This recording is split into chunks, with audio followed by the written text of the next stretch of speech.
In today's episode of the Motorhome Matt Podcast, I give my top 8 motorhome upgrades that you can do for just under £1,000. not 5 or 10, 8.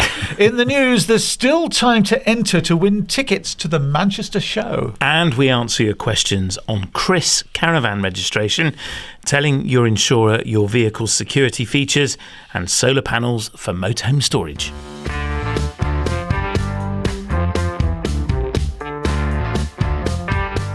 Welcome to the Motorhome Matt Podcast. I'm Keith Gooden. And I'm Motorhome Matt. Industry insights and expert advice for the world of motorhomes, caravans and campervans. It's brought to you by thatleisureshop.com and sponsored by Ripe. Remember, please do follow on your favourite podcast app, or if you're watching on TV or a laptop or your phone, make sure you click subscribe on YouTube and that little bell. Ding, ding. It's new show time. It's a new year. The Manchester show, the Caravan, Motorhome and Holiday Show in Manchester from the 15th to the 18th of January 2026 at Manchester Central. What's it all about there, Matt? Yeah, it's a brilliant first show of the year. Have you ever been to Manchester Central? No, never. It used to be a railway station, and it is beautiful. Such a lovely building. It's a brilliant first show of the year. It's only a small show because it's a small venue. It co-locates with destinations, so you can explore loads of overseas tourist boards as well, all their exhibiting. We are there as Motorhome Matt Podcast with a stand, and we will have some of our That Leisure Shop products for sale too. And I'm speaking on the Friday. I am on the Meet the Experts Theatre.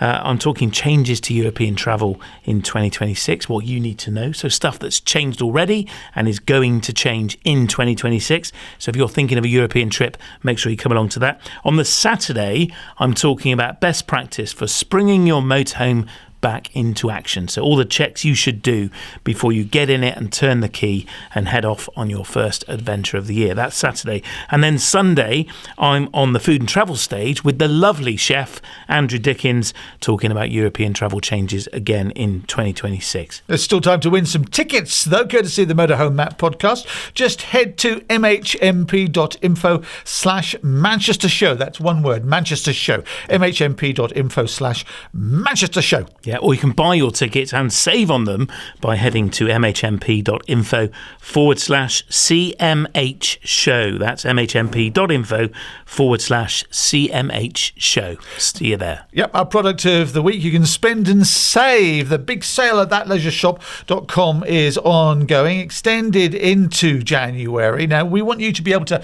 buy what you actually need, and with the spend and save offer across all products, the more you spend, the more you save. Absolutely. What are they then, Matt? So spend £50 and get £5 off. Spend £145 and save £15. Spend £240 and get £30 off. All the codes are in the episode description. Use the code when you're on the thatleisureshop.com website. Loads of new products on there, from widgets to drive-away awnings, bike racks and all sorts. So go and have a look. thatleisureshop.com. I always want something off me widget. So this week on the Motorhome Matt Podcast, we are diving into your top 8, not 5, not 10, not 12, not 20, top 8 things that you can do to improve your motorhoming, caravanning and camping life for under £1,000. A grand. First of all, Lithium leisure battery. How much installed? Well, these are a bit of a keeping up with the Joneses product. And many people think, I need to get lithium. Do you? If you're plugging in all the time or driving every few days, you probably don't need to do it. We have fitted a lithium battery on our van, and they make a massive difference to how long we can survive off-grid. They're much lighter than a lead-acid battery. They last much longer, and they charge really quickly. Those are the main benefits of a lithium battery. So if you're going off-grid quite a lot, then they might be an ideal solution. We run a coffee machine off of ours via something called an inverter, and you're probably going to need to spend at least £1,000 on a lithium battery upgrade. If you're just buying the battery, you're going to get one for probably £500,000, so 500 quid. But you really do need to speak to an expert if you're not sure, because the big question is your motorhome, campervan or caravan going to be compatible with a lithium battery? That's the big question, and there are lots of techie reasons why it might not be. So another alternative, I'm going to throw a parallel lithium product in here. A parallel? Could a parallel it be a parallel portable power pack? It could be a portable power pack. Really? That's very true. And Are you I've seen... positive? I have seen loads of them on offer from big brands like, I mentioned a couple, EcoFlow, Jackery, Bluetti, and they're all coming down and down in price. And £500 will now buy you a reasonable portable power pack. And this might be a way of running a coffee machine in your motorhome without having to change anything on it. You just have a portable power pack, plug the coffee machine straight in it. Easy. Right. People are obsessed with coffee these days. Just bring a flask. Bring a flask. Well, it might not just be it might be a hair straightener. Or I recharge my MacBook. They are really power hungry. So we use the portable power pack to recharge laptops. Right. And they're useful for recharging drones. They also draw loads of power. So they are an alternative. We are going to unpack a feature of portable power packs in the future. People are plugging their motorhome into it, and that can be risky. It might be dangerous. We're going to stay tuned for a future episode coming this year on why and what you need to know why and how you fix that. Right, then that's number one. Number two, upgraded suspension. £800 to £1,000 fitted. Seems like a lot of money. What are the benefits? Yeah, so this references air ride suspension. We have this on our van, and it's been an absolute game changer in terms of stability of the van and the ride itself, especially when we're on the motorway, overtaking lorries or even being overtaken by a lorry. It also can help very slightly. They're not designed to, but they can help level the van when you're parked. So you can inflate the airbags or deflate them a bit. And normally on ours, we can control them on the rear individually. So if we're on a slight slope, we can tip the van a little bit. It reduces the sag at the back of the van. Most motorhomes or camper vans are often, the suspension spring should be a smile, and very often they're just straight. And what the bag does is it pushes it down, so it raises the back up and puts the smile back into the suspension leaf spring. That's the purpose. Totally transforming the ride. Air ride with 1R are Motorhome Matt approved, and I think it's about £1,200 to have the system installed. Say Motorhome Matt and you get £200 off. Bringing it into our list of under £1,000. Nice one. And if you've ever been on a Spanish beach in summertime, you'll know about saggy backs, bottoms. It's not just Spain. No, it's very true. If you want to feel good about your body, you should go to any beach in the height of summer and you'll see some sights.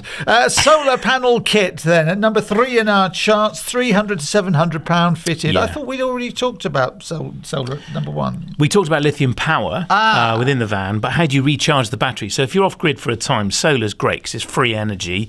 Obviously, you've got to pay for the solar panel. It's a big topic of discussion through the winter when starter batteries and leisure batteries are going flat. We've got a question about this coming up in a minute. So they are a great way of keeping your battery topped up if you can't hook it up or you can't start the engine regularly. Now, a solar panel kit, you can buy a portable one that's under £100 that you just put on the dashboard and plug it into the accessory socket. Yeah, but you don't get much out of it, do you? You don't get much out of it, especially in a British winter time. Or you can put a huge solar array, it's called, on the roof and turn it into your house, which I know is covered in solar. Well, it's not covered. I've got the maximum allowed by law, which is 16 panels. Okay. Up to 4K it can produce. You're not allowed to, on a domestic, produce more than 4K. Very nice too. Yeah. With batteries attached. I'd recommend it. But that's that's half a roof's worth. I mean, on a motorhome. I suppose you're using less. No, in a motorhome you can manage several hundred watts of solar compared to your 4K. Yeah, but it must be said, when you're generating solar and even using a battery to store the electricity, for normal life, you still use some from the grid in houses, and I presume it's like that with the motorhome. Of course, you can't supply everything from your solar panel. From the sun. No, you can't. You need the battery, and especially in the winter. I mean, if you're going down to Spain, staring at people on the beach, then the solar panel's going to work really well. Yeah, it is going to, and it probably will work all day. Yeah. But in the winter, in Britain, it's going to work for 10 minutes, and not even that some days. So they can be a worthwhile investment. We currently don't have one on our van simply because when we go, say if we're going away to a show, we're off grid for 5 days, we park our van backstage behind the stand, the lithium battery lasts no problem, it drains down to about 50%, and then I start the engine and within a few hours it's fully charged, so I don't need solar panels. If you're living in the van full time or you're off-gridding a lot, so you're not driving regularly or you're not hooking up a solar, might be a useful addition. But again, I think there is always an element of keeping up with the Joneses with solar.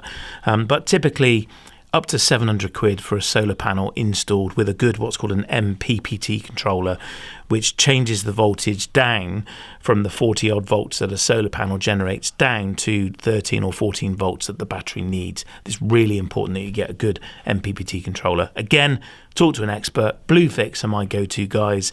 They are also Motorhome Matt approved for that reason. Go and check them out on the Motorhome Matt approved directory. Yeah, there's a lot of intelligence electronics behind solar panels. Yes. It's not just plugging it in, generating it and using it. There's a lot of diddling going on. Electricity in it, it's dangerous. Yes, very dangerous. Mobile internet, £229.99. We could only be talking about one thing, the Belmont Leisure Pathway 4G. You lick, you stick, and then your internet. That's it. Put a SIM card in, away you go. Don't look up lick and stick on the internet, by the way. You'll get some pages you don't want to. Do you? I've not tried it. No. You have, obviously. Is that why you've got a VPN? So, yeah, the Pathway 4G is a very, very cost-effective way of getting online safely and without drilling the roof. That's the big one. You can spend 700 or 800 quid on a Wi-Fi solution that puts an aerial on the roof, drill a hole, mount the router inside by giving it power and screwing it to the wall. All good stuff. It's brilliant stuff, isn't it? It's very clever, and having internet on the move feels like a rite of passage. We need internet access, don't we, wherever we are.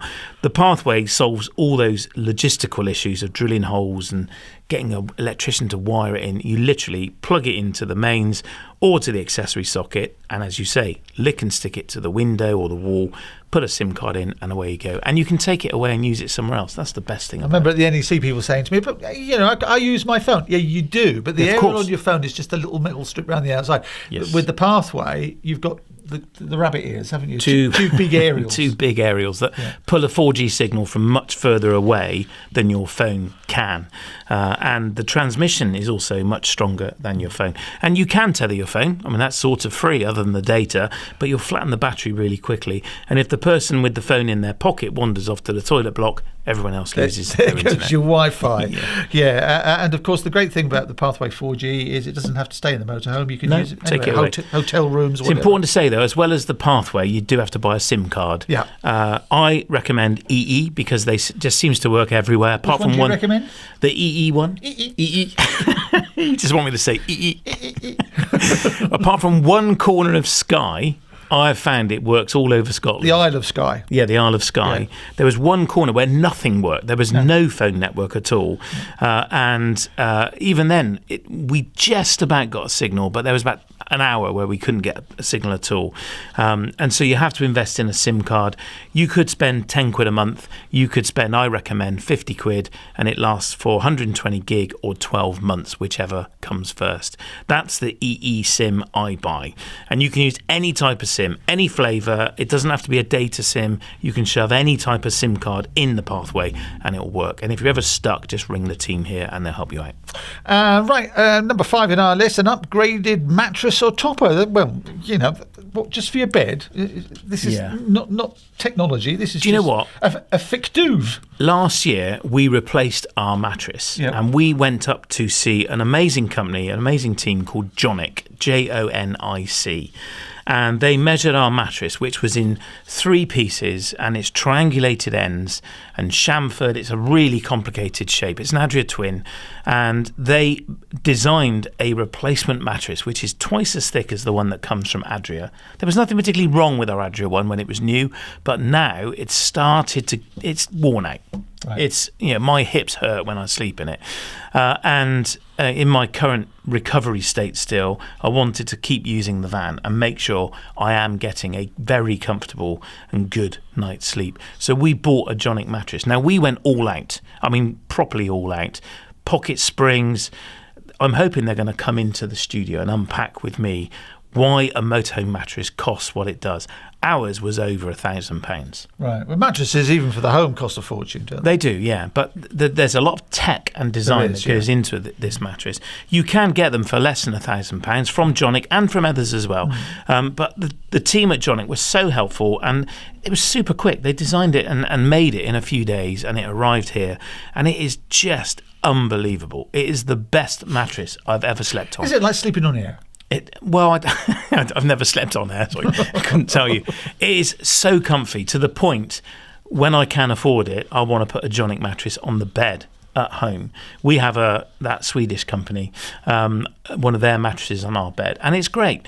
I'm not a fan of memory foam. I hate it. I find it really hot. I find it really uncomfortable. I just don't like it. I don't like it because you can't turn over. No, I just don't like them at all. They're really uncomfortable. But this is sprung in the motorhome, and that's what I want to go for at home. They are amazing, and I can't recommend enough considering upgrading your mattress. If you're going to spend money on anything, consider that. Let's face it, you spend a third of your day lying on it, and waking up having had a bad night's sleep is just I get grumpy. And on holiday, you don't want that. You want to have the best days and the best night's sleep. So why would you not invest in the mattress? There you go. Yeah. Number 6, insurance-approved tracker or alarm costs between £400 and £900. That seems like an awful lot of money. Yeah, it depends what kind of tracker you go for, and it depends what your insurer wants you to have. We've unpacked in great detail the whole Thatcham thing, Thatcham 7, Thatcham 5. Yeah, that if you don't know about it, Thatcham is an accepted grade, isn't it? Yes. Of a tracker or alarm, which the insurance companies will then take into account. Thatcham. Yeah, it's a standard. There's lots of categorizations of trackers, but Thatcham is the one that the insurance industry recognise. Is it Thatcham approved? That's what they'll ask. That's what they'll ask. And if so, which Thatcham category is it? So that's important you know that. And we've talked as well about 2G and 4G. Lots of trackers are on the 2G network, which is being turned off. That's the old mobile It network. Is, yeah. 3G's gone. Yeah. And 2G is being turned off, and lots of Europe, it's already gone. So that means if you go to Europe with your tracker, it's not going to work. Are you insured? If the vehicle was stolen, potentially you're not. So you need to check that. And there's a whole episode on this, and we'll be revisiting this year because there's more changes coming. So it might be that you don't have a choice. You know, some of these upgrades you can choose to spend money on. It might be your insurance company insist that you have a tracker or an alarm. I personally would always favour a tracker over an alarm. I hate alarms. I've taken the alarm off our van and in favour of a really good tracker. In fact, we have 2 on it. And the reason I've done that is because the alarm absolutely kills the battery. The starter battery goes flat in about 2 weeks if it's not hooked up, because the alarm draws so much power. The tracker still draws power, but nowhere near, I found, as much as the alarm. So a tracker is in case your van gets stolen, so Yes. it can be tracked and it's hidden within the depths, so the criminals cannot find it very easily. What a lot of them do is they nick something and then park it up for a few days, don't they, to see if it's been collected. Yes. But what happens when you've got a tracker is you can usually get your property back. Hopefully you can, if you want it back, that is. So, yeah, you might not. You might say, no thanks, look what they've done to it. But, yeah, you get an alert if it's drives out of your storage site or off your drive. And so they are peace of mind. And as I say, you may not have a choice. Usually a tracker is required by an insurance company, I have found, either when it's over a certain value, typically 50k, or if it's a Ford Transit, because they are much easier nicked than a Fiat Ducato. Really? Yeah. And that's a fact. No insurance company will tell you that. Yeah. But from the digging I've done, from selling motorhomes, if it's a Ford Transit, the insurance company tend to want a tracker on it regardless of the value. I watched a great program the other day on BBC called Trace, Track and Get It Back, and it featured global telemetrics and numerous other tracking companies, and it was an insight into diggers, motorhomes, cars. And what was interesting, it was all these vehicles have been nicked, and it was how they get them back and how they go and find them. It was fascinating. It's kind of behind the scenes look at it. And whilst I was at home recovering from my op, I watched this daytime program because I had time to do it. And what was fascinating is how many motorhomes featured in the show that were being stolen. And they weren't all Ford Transit, to be fair. They were a mix of chassis. Well, it's because they're so valuable, aren't they? They are valuable, and they're actually very easily nicked. So physical and visible security, as well as a tracker, is my advice. So I'm going to wrap in with trackers, maybe buying a wheel clamp, steering lock, and other such physical stuff, maybe a pedal lock, whatever. A spike that comes out the driver's seat. Yeah. Tyres! Yeah, tyres. So lots of debate around tyres. I favour Camper-Spec tyres. So this is an upgrade you could carry out. Why? Well, Camper-Spec tyres have stiffer sidewalls because, let's face it, unlike a van, which is unloaded every day or every week and goes light, the motorhome or campervan is always at weight. It's always got the kitchen in it, the bedroom in it. So it's always around 3 tons, let's say that. Right. And so the tyres are always under strain. A Camper-Spec tyre has a stiffer sidewall, so much stronger, and a different tread pattern for all year use. And that's the primary difference. You pay a bit of a premium for them, but that's the primary use. And they're used to standing still. So a van is driven every day. A motorhome sits around for long periods of time. Yes. And if you put a cheap van tyre on a motorhome, the risk is you get excessive wear on the tyre wall. It can crack, bulge, tyre walls go white if they're sun bleached. Campervan tyres tend to survive all of those criteria. I've actually just upgraded our wheels. We've put some funky alloys on it, and I've put some all-terrain tyres on, which are designed for the road and for off-road. Yeah. So they're much knobblier. I think they look cool. Knobblier? Is that a technical term? And I'm not sure that's a term the tyre company Handy uses. as well for dropping in at the supermarket, aren't they? Yeah. Well, when I'm driving on that Spanish beach trying to find you and drag you home. Oh, that's him. The one with the one with the binoculars. Then I've got a chance of getting off the sand. I probably wouldn't. But in muddy grass, being front-wheel drive, our van is useless on wet grass. But having the knobbly tyres does give us a chance of getting off. Price? A Camper-Spec tyre, so a Continental camper tyre, is around 200 quid. You might get them for 180, you might buy them for 220, depends where you buy them. You normally have to order them. Most tyre places don't stock them. Right. Michelin do one called an Agilis or a Gillis as well, similar price.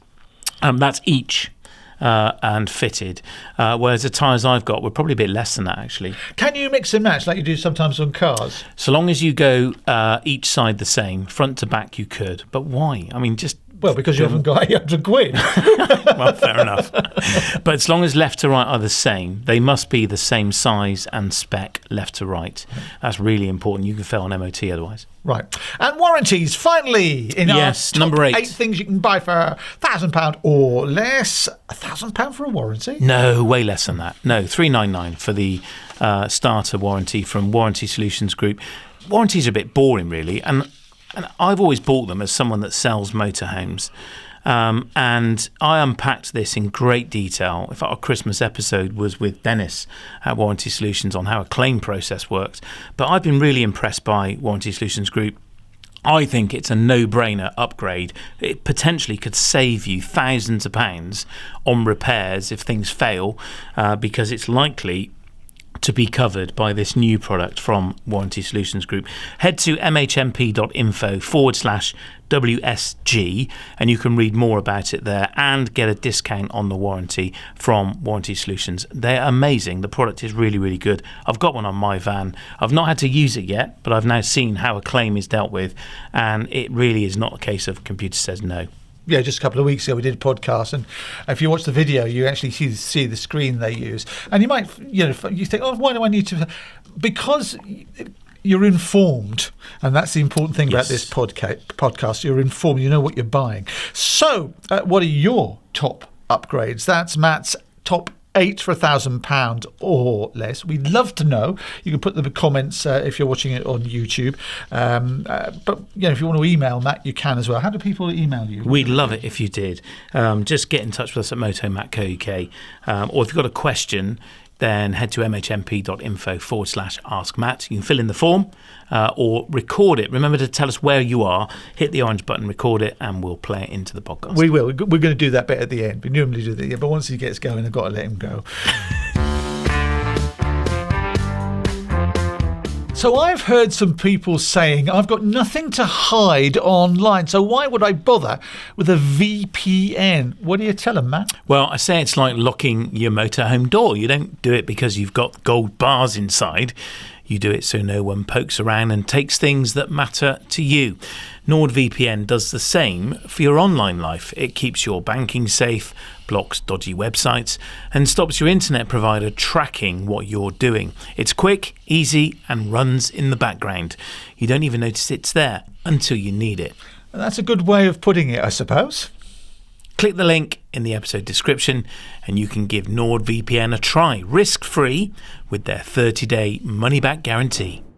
It's the Motorhome Matt Podcast with me, Keith Gooden. And me, Motorhome Matt. Time for the Q&A, the questions and answers, where you ask questions and Motorhome Matt, for it is he, gives you the answers. If he doesn't know, as I say every week, he will ask somebody who jolly well does. First of all, Mark Sanger-Davies is in Newark. Hi Matt and Keith, thank you for a great podcast. Mark here from Newark. We've recently just bought a VW T6.1 campervan, loving it. On first registration, it also was registered with CRiS.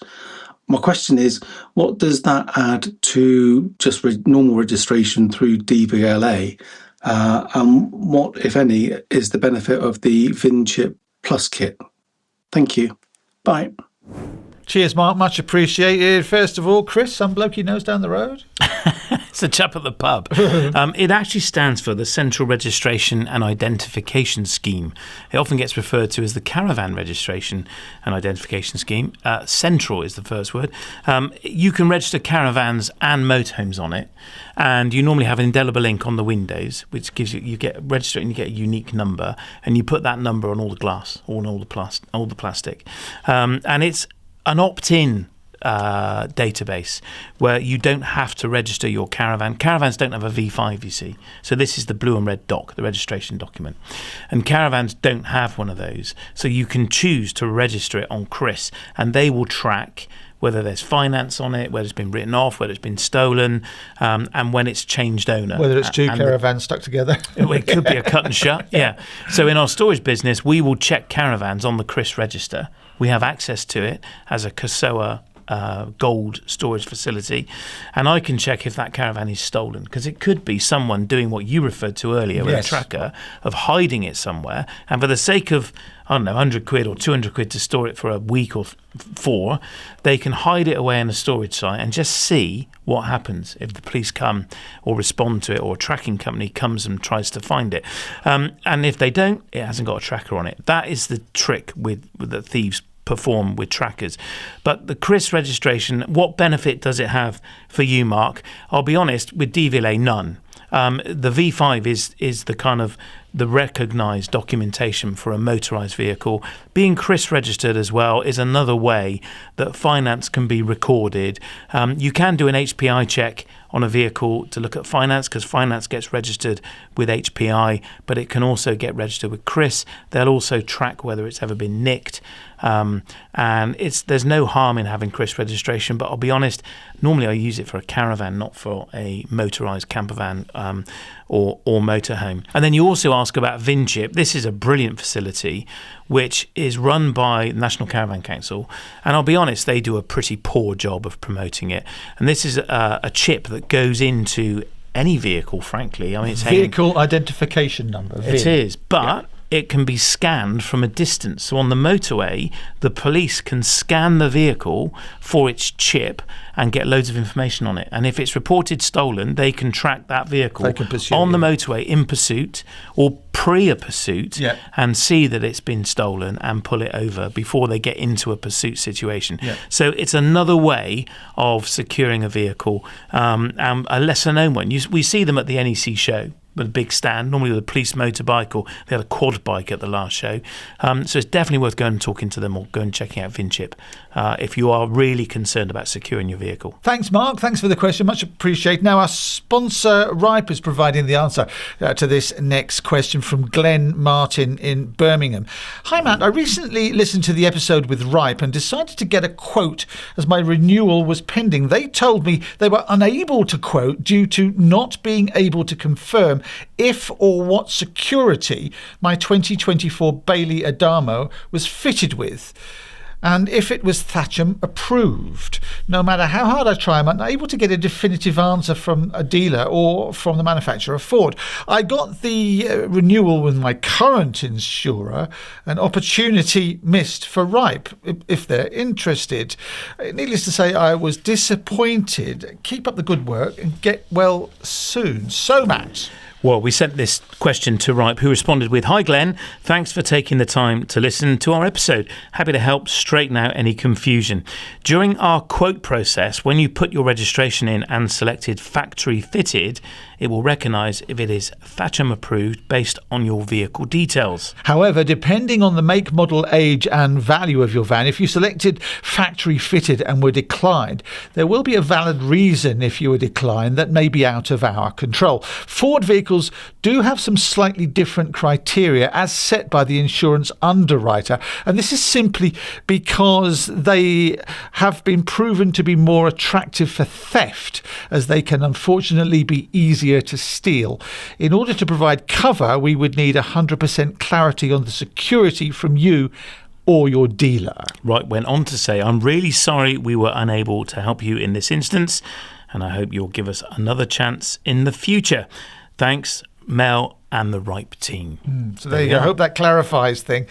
As we've said many times in the past, when it comes to insurance, tell them everything, and they don't just decline you because of the colour of your hair. There's always a reason behind it. Yeah. But take the time to find out what that reason is, because you might actually be able to put it right. That's right, and once you know, you can then possibly address it by fitting the appropriate tracker. But fair play to Ripe. I said earlier, you'll never get an insurance company saying a Ford is easier to nick, and there is Ripe telling us they are. So thank you, Ripe. It's true, they are, and Ripe admit that. So yeah, thank you, Ripe. Honest as always, thank you. So remember, you can get 15% off your insurance. Just click the link in the description. Another question in our questions and answers from Eiffel Wild in Chesham. "Hi, I bought one of your Pathway 4G routers, but because I'll be leaving my motorhome in an open lockup, is there a solar panel I can purchase, even with a slight battery backup? This is especially for December, January, February months, the winter months." First of all, what's an open lockup? One that has no doors on is... Outdoors. Yeah, an outdoor storage. one. Yeah, which most storage sites are. Premium ones are indoors. Yeah. But outdoor, what IFA is looking to do here is fit a solar panel that will keep the batteries charged. With a slight battery backup? Well, I don't know if they're trying to connect a solar panel to a separate battery or connect it to their leisure or starter battery. But you're trying to do this in December, January and February. The odds of trying to get much sunshine then are pretty slim. Here in the UK. Yeah, in the UK. The sun is so low, it just doesn't hit the solar. And it's the amount of time that we have daylight for in the depths of winter. Yeah. You're talking about, for solar panels, because I got them at home, 4 hours usable, and on a bright day you won't charge your batteries 100%. No, definitely not. And the other thing to consider is solar panel needs to be on an angle, because the sun is so low in the sky, assuming it's out and we've got a clear day. If the solar panel is flat, then it's just the sun's not going to hit it. No. So those cells need to be directly in communication with the sun, as it were. They're photovoltaic. That's the word. Panels. It's light. I knew you'd know. It's light that you're capturing. It is. Yeah, that's right. So yes, there are portable panels that you can buy that perhaps sit on the dashboard and they can connect to the starter battery. There's no reason why you couldn't put a portable panel on the roof of your vehicle and connect it to the leisure battery. I would consider buying one with suckers that fits to the roof. The risk is, because it's in an open storage site, it could be stolen. You haven't said whether it's a secure site. That's a consideration as well. In our own site, we get lots of people in our storage business putting solar panels on the ground on an angle, and it is secure, and they cable them into the van temporarily. The risk there is that the wind blows them over, and I am regularly going around after a storm and standing them back up, and sandbags and so on just don't hold it, they don't stand them up, so we're propping them back up for them, but that helps. But really my advice would be, if you can, go and start it, let the engine run, take it for a drive for 20 minutes, half an hour, or take the battery off and take it home and put it on charge at home, and that will keep it topped up. If you've got an alarm or tracker, that might be tricky to do. You might have to swap the battery for another one through the winter. But his question there, a slight battery back, it just occurred to me that he might mean, can he keep something just ticking over while it's in storage? Yes, well, by using the solar panel. Yeah, it might do, but again, as you say, it depends on the amount of sunlight you get. There's no easy solution to this at all. It is a mix of mixing solar with actually going to it and starting it, trying to hook it up, or taking care of the battery at home with a battery conditioner, a charger at home, and a battery conditioner will charge the battery when it's going flat, and once it's fully charged it will turn off automatically, so you can just leave it connected in the garage or shed.